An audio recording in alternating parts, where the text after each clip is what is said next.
आज का पहला पाठ प्राज्ञा ग्रंथ अध्याय 3 पद संख्या 1 से 9।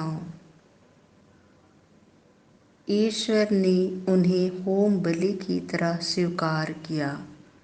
धर्मियों की आत्माएं ईश्वर के हाथ में है, उन्हें कभी कोई कष्ट नहीं होगा। मूर्ख लोगों को लगा कि वे मर गए हैं। वे उनका संसार से उठ जाना घोर विपत्ति मानते थे और यह समझते थे कि हमारे बीच से चले जाने के बाद उनका सर्वनाश हो गया है। किंतु धर्मियों को शांति का निवास मिला है।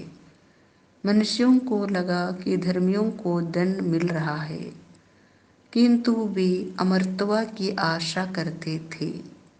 थोड़ा कष्ट सहने के बाद उन्हें महान पुरस्कार दिया जाएगा। ईश्वर ने उनकी परीक्षा ली और उन्हें अपने योग्य पाया है।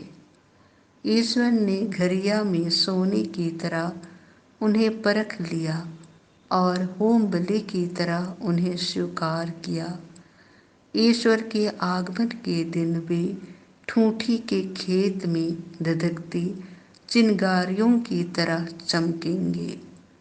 वे राष्ट्रों का शासन करेंगे, वे देशों पर राज्य करेंगे, किंतु प्रभु ही सदा सर्वदा उनका राजा बना रहेगा।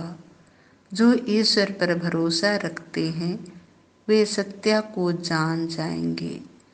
जो उसके प्रति ईमानदार हैं वे बड़े प्रेम से उसके पास रहेंगे, क्योंकि जिन्हें ईश्वर ने चुना है वे कृपा तथा दया प्राप्त करेंगे।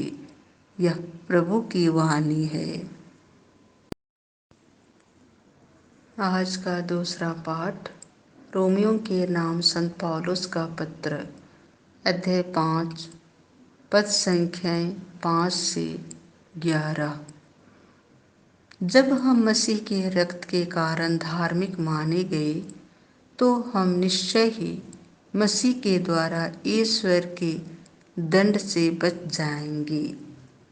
आशा व्यर्थ नहीं होती, क्योंकि ईश्वर ने हमें पवित्र आत्मा प्रदान किया है और उसके द्वारा ही ईश्वर का प्रेम हमारे हृदयों में उमड़ पड़ा है।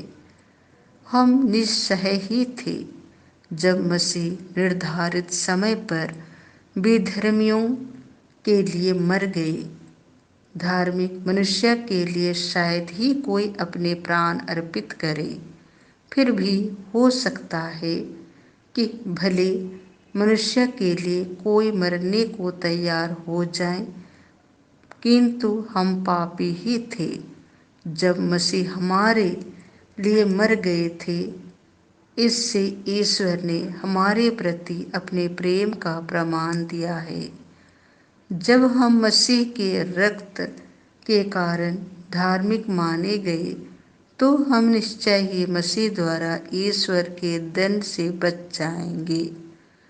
हम शत्रु ही थे जब ईश्वर के साथ हमारा मेल उसे पुत्र की मृत्यु द्वारा हो गया था और उसके साथ मेल हो जाने के बाद उसके पुत्र के जीवन द्वारा निश्चय ही हमारा उद्धार होगा। इतना ही नहीं, अब तो हमारे प्रभु यीशु मसीह द्वारा ईश्वर से हमारा मेल हो गया है। इसलिए हम उन्हीं के द्वारा ईश्वर पर भरोसा रखकर आनंदित हैं। यह प्रभु की वाणी है। संत यूहन्ना के अनुसार पवित्र सुसमाचार अध्याय 6 पद संख्या 37 से 40। जो पुत्र में विश्वास करता है उसे अनंत जीवन प्राप्त है।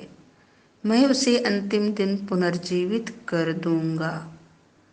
पिता जिन्हें मुझको सौंप देता है वे सब मेरे पास आएंगे और जो मेरे पास आता है मैं उसे कभी नहीं ठुकराऊंगा, क्योंकि मैं अपनी इच्छा नहीं बल्कि जिसने मुझे भेजा उसकी इच्छा पूरी करने के लिए स्वर्ग से उतरा हूँ।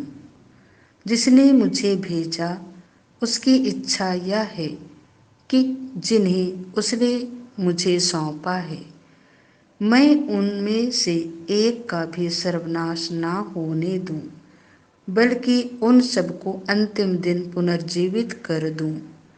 मेरे पिता की इच्छा यह है कि जो पुत्र को पहचान कर उसमें विश्वास करता है उसे अनंत जीवन प्राप्त हो।